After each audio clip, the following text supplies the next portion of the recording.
Welcome in Omnia Maniacs Tarot with your host, Tropical Empress in Spirit. Hi, Eternal. How you feeling, baby?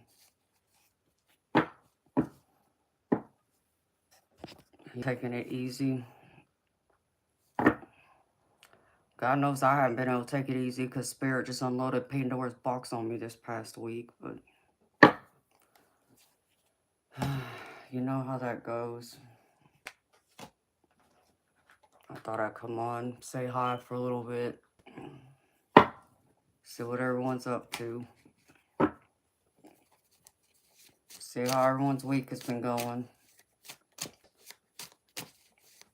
It's just been one of those weeks. I mean, what? I think it started Saturday. I have one intention only, and that was to work on my Patreon and to get the Zodiac love readings done. And nope, Spirit decided they had something else in mind for me instead. So I got drained by Sunday. I think Sunday afternoon, I was down. I was down the rest of Sunday, Monday, and half of Tuesday.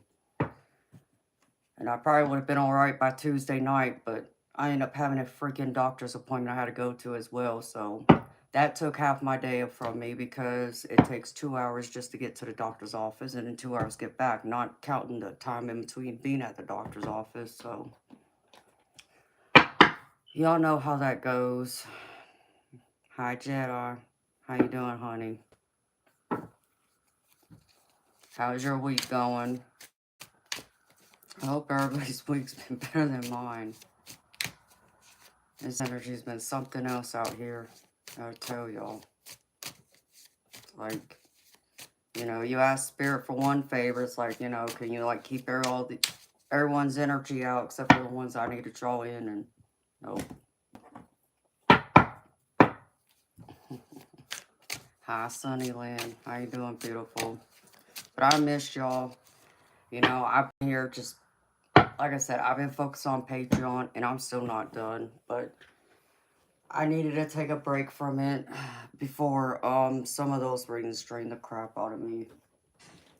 Because I did a deep one earlier today. In fact, you know, again, wake up, have the intention, I'm going to come in this office, and I'm going to pick up where I left off yesterday with the Zodiac love readings, and sit here, and nope, Spirit automatically, right out the gate, hits me with a song, and I'm just like, here we go again. So I tried ignoring it, and I got one reading out of the way, but it kept interfering, so, and then my back started screaming at me, so I went and laid back down, because I only slept for a few hours. So, and my back told me, nope, to go lay back down. So I did that.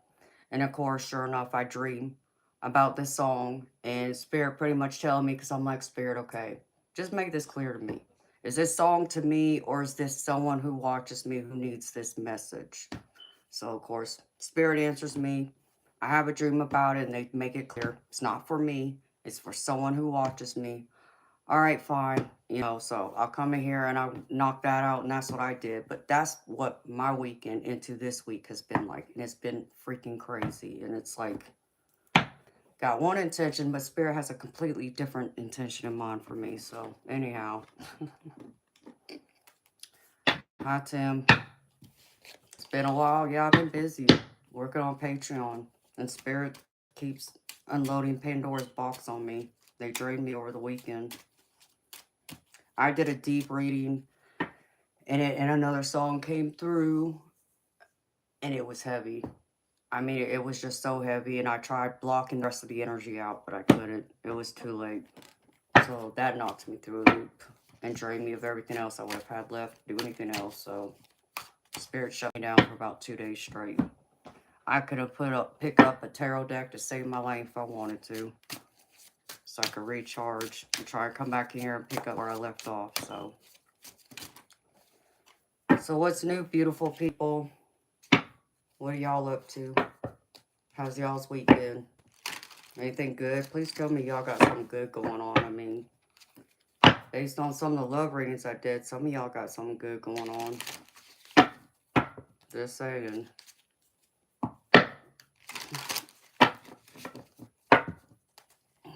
Whew. And now I gotta try and keep myself warm because obviously it feels like the temperature dropped about 20 degrees since earlier today. Hello, Love Bug. Blues. Hello, Anturo.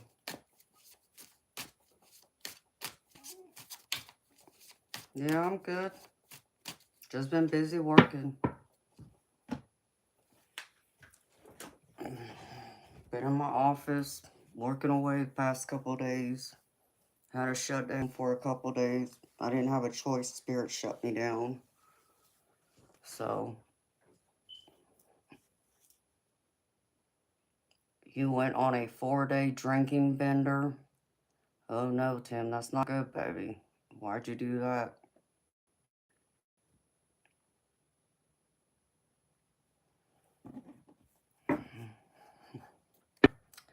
Well, I appreciate that, Intero. I tried. I mean, if y'all saw me, I mean, I did come off for a little bit Saturday night, and I was in this office early Saturday morning. And when I say I didn't leave my office and go lay down until like 1, 2 o'clock Sunday afternoon, I'm not playing. So I was up for like 36 hours straight working in here. So that was probably the other reason why Spirit shut me down for a couple of days. Because they knew I needed that extra sleep because they just wiped me out completely. I had nothing left to give. But I appreciate you, baby. You just got stressed out. No, I'm sorry to hear that, baby. Well, I appreciate your honesty. I mean, stress always gets the best of us, you know. I think that's when that devil card likes to come out and, you know, kind of remind us, you know, you got the angel on one shoulder and the devil on the other shoulder, and the devil always wins, it seems. It takes a lot of resilience to fight against temptation. So, no judgment here, baby. You know? You know, Tim, I could tell you that, um, I mean, it's completely different, but understand that I can understand to a certain point, when life can really just take it out of you and you just want to forget for a little while, whether it's the stress, the pain, you know, any of that. Um, right after my mama passed away, you know, my mama had told us kids, she actually told the whole family that when she died, she didn't want us to mourn her death. Instead, she felt like the best way to celebrate her was to go out and get drunk. That was her wish. But, you know, I was in too much pain at that point to even want to do anything. All I could do was cry and get my, you know, butt out of bed and go to work. That's all I could do, you know, and that was me barely just getting by. And I think it was probably about a month and a half later. You talk about go to the bar, and I wasn't even of legal age yet to drink, but the guy I was dating at the time knew the bartender. So they, you know, served me. And that's the most I've ever drank in my life that knocked me flat out. Um, I can even tell you everything I drank. I had 8 shots of tequila, 4 mudslides, 2 buttery nipples, a sex on a beach, and a gin and tonic. And if you know if that's what my mama wanted, I accomplished it that night. Let me tell you something. I couldn't do nothing except for go home and crawl in bed and go to sleep, which is really all I wanted to do because I was trying not to think and feel, you know, just for a little while. And it's lucky that I end up with alcohol poisoning because that's a lot of alcohol for someone even like me. Um, and through the, you know, the following months, once, twice a week, I would go up to the pool hall when I was there if I was just hanging out with friends. Yeah, I would get drunk. In fact, the bartender at the pool hall I played at too served me, even though I was underage, but got away with it. And she had a habit of coming up with all these different concoctions before, you know, the pool hall filled out for the night. And she would serve it to me and, you know, ask me to try it out. So I'd try all these different drinks, you know. And then I would get my friends in there later on. And then they're over there, you know, buying me drinks left and right. So there was some nights, I mean, Yeah, I was staggering, but I promise you, I could still walk out of that place in my high heels and not fall. You know, I wouldn't drive home. Um, I think there was only one time I drove home and I swore and I promised I would never ever do it again, and I never did. But I understood back then, um, I could have made it a habit. You know, I could have allowed that, devil energy to take over me, but I wouldn't allow that. You know, once it reached a point where instead of it feeling like I was, honoring my mother's, wish, I was kind of almost at the edge of abusing it, you can say, to the point that I didn't feel like I was honoring her anymore. You know, I felt like, I was using her wish almost as a crutch to get me to just drink, just so I don't have to feel pain. And I had stopped it right then and there, and I said no more, And it's not that I don't drink; it's just it's rare, and I understand that I have a high tolerance, so I know, understand me. You can't take me to no bar and give me a few shots and think I'm gonna be tipsy. I don't work that way. You have to mix different liquors to get me even tipsy. I just have a high tolerance. But so all I'm saying is you're not gonna get any judgment from me here. I don't judge people that way. Just know that I kind of understand what that can get like at times. But as long as you acknowledge it and try to, work hard, not do it again, baby. Don't allow yourself to go down that road, because that's not gonna solve it. Yeah, okay, you escape it for what, a few hours at night even, but come next day, it's gonna be there again, baby. And I think that's what you got to take, an honest look at. So, you know, maybe for those few hours it helps, or a few days, but when it's all said and done, baby, it don't fix anything. It kind of just adds to it, doesn't it? At least, that's how I saw it. I still needed to be present. I needed to be in the here and now. I didn't need to, put all my feelings down a liquor bottle. That wasn't going to serve me at all. And it didn't. So, oh yeah, I believe you probably had a hangover from hell. Thankfully, I've never had one. Knock on wood. But 3 cases of beer, baby, that's a lot. That's definitely a lot, baby. Hey, Sergeant Curtis. You would have been on the floor, love bug. Like I said, I don't know where I got my high tolerance from, but I have a high tolerance. And it blows everybody's mind how much I can drink, and mixing liquor, different types of liquor. But yeah, I know, right? My liver should have tapped out on me. But so anyhow, Tim, just take it as a lesson. You got to understand that even, when you're going through those hard times, those difficulties in life, the ones that, challenge us, test us, make us want to pull our hair out, stress us to the max, the sun will always shine again. Yeah, right now it might feel like, the world is kicking your behind and kicking you while you're down, even, but it's only temporary. Okay, that thunderstorm will eventually move on and the sun's going to shine again, where there will be happier days. And you just got to hold that in sight so you don't allow yourself go down there. At least that's what's always worked for me. Because, through all the things that I've been through in my life, and I'm not saying I've been through it all, but, many of y'all know I've been through quite a bit. And there's even a lot that y'all still don't know about me, but that I've never shared. Um, I had a choice: live with it and live through it, and live it to the best of my ability with what I have, or allow it to knock me down and just throw my hands up in the air and say I quit. Those are the only two options. Well, I'm not a quitter.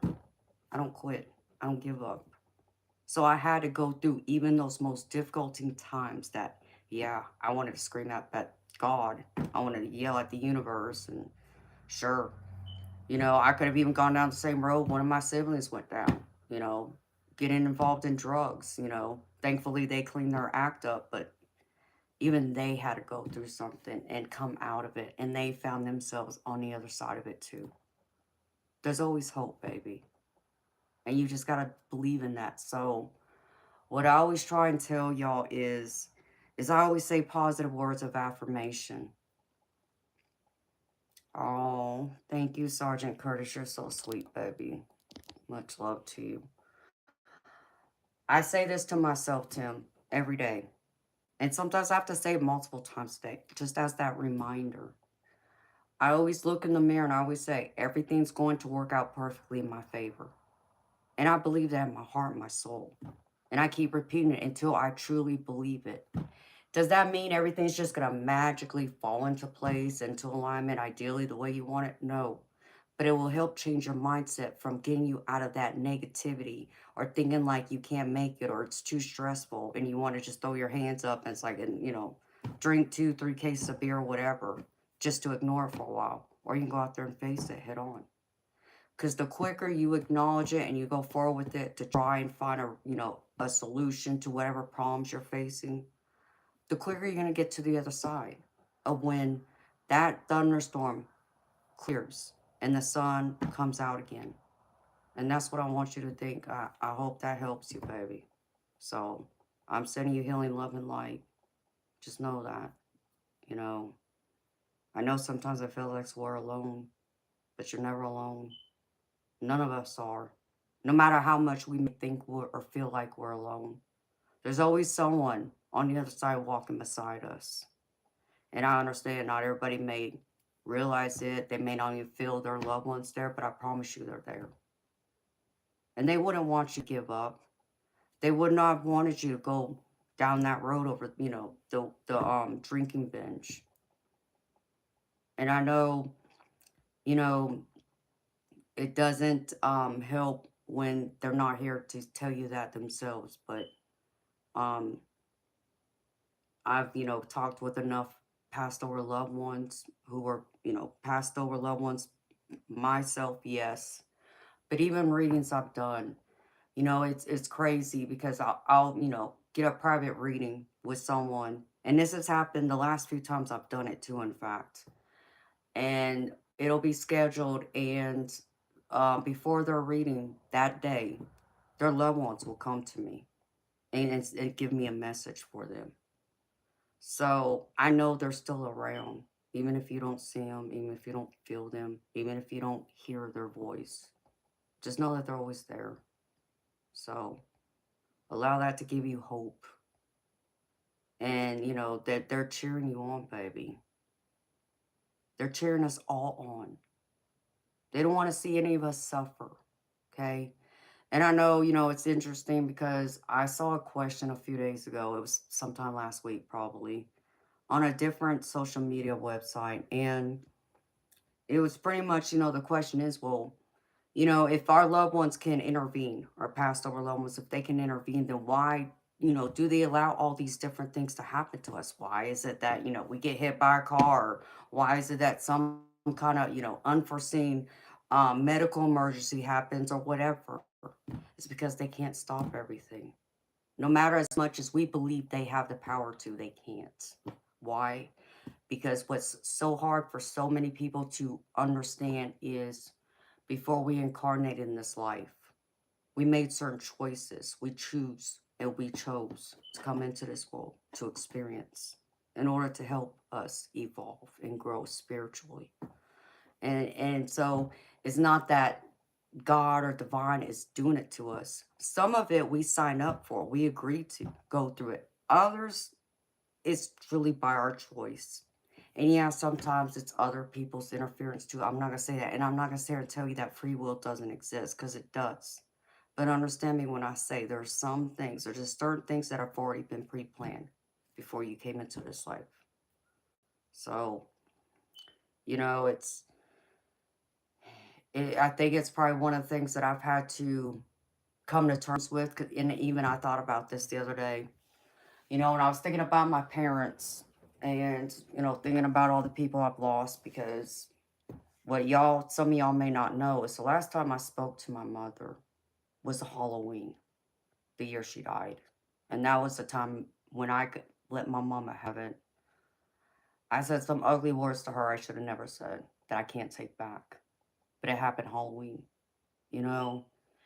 And I was thinking about my Aunt Georgette too, who unfortunately got ran over by a car, while she was out walking her dog. Same thing, like, I'm angry, like, why would you allow this to happen? And take the people I love and care about from me. But then I had to be reminded, that's what Spirit had to remind me of. You can't to experience certain things. And so it seems like to me, part of my experience was to go through all these tragedies. Yeah, deep loss. To see how I would come out of it on the other end of it. And what I could bring to the table to help others to find their way. Because I know sometimes we get lost. And I'm going to tell you, when my mama died, I was lost for a while. I didn't know what I was doing. I didn't even know, how I was able to get up out of bed every day and go to work and do what I did. But some way, somehow, deep inside me, there was still that fire that was burning within. And part of that was my mama, you know? So when you think of anyone you've lost and you probably have experienced same things I have, same feelings like, I don't know how to go on. How am I supposed to go forward? My life's in shambles. They're not here. And, given what I'm going through right now, I just want to talk to them and I can't because they're not here. Yeah, you may not have them physically here, but it doesn't mean they're still not here beside you, listening to you, trying to guide you, trying to support you and comfort you. And when they can intervene, they will. But you also got to ask them and give them permission to do so on your behalf. Otherwise, they're going to think you got it. And you're going to walk whatever line you walk, you know. And yeah, there's some things that we can come into this world already signing up for. That we can, say to divine universe, like, no, I want out of this contract. No, thank you. No more. I'm done. And they'll figure out a way to remove it. I'm not saying it always happens, but it does happen. So take all of that as it is, my beautiful people. Because, like, again, I know it's not easy, okay? You know, it's like, I remember one of the things I struggled with when my mother died was because she was so damn young. You know, and that's the one thing I don't think a lot of people to talk about. When you think of your parents passing away, you think of them being older, right? You think of them being at least 70s and up, right? My mama was 41. Like, I'm 44. Like, I can't imagine dying at 41, but she did. And I remember just how robbed me and my siblings felt. And, just how much it changed all of our lives because we knew from that point on that she was not going to be around to see all these other major milestones in our life, plus everything in between. And I also know that, the struggle that I had because of her age, most people couldn't relate to me in the same way. In fact, back then, I didn't know anybody who could relate to me. It's not that I didn't know one or two people who had lost a parent young. I did know one or two, but they told me their parents were older. Okay, so they can relate.